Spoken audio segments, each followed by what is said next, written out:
Ne boj se, deda Stavro. Ne čuvaj Bože pamet.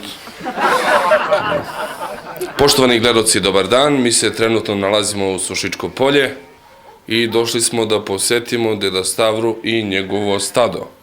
Dobar dan, deda Stavro. Dobar dan. Kako ste? Pa, dobro, može i bolje, ali dobro, ajde. Koliko ovaca imate? Pa imamo, boga mi, kože imamo negde oko 1200, 300, tu je negde. Znači 1200. Da. Dobro. A recite mi, jel vas slušaju ovce? Crne ili bele? Bele. Slušaju. A crne? O, i oni slušaju, dobro, slušaju.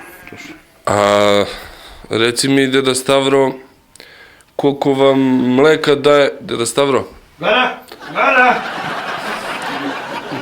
Neće da ide nigde, deda Stavro. Po njoj.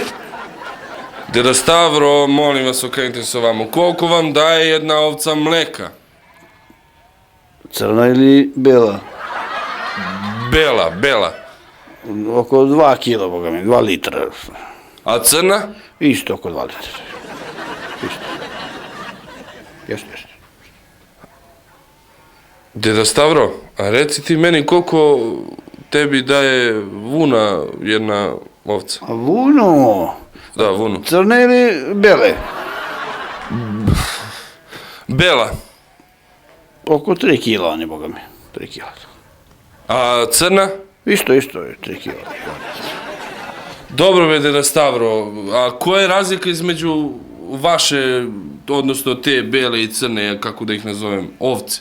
A pa, mi ti ove crne su moje. A, znači crne su vaše. Znači, to je u pitanju, ja sam mislio da me zezate i to. A bele? I one su moje, mi ti. I one su moje.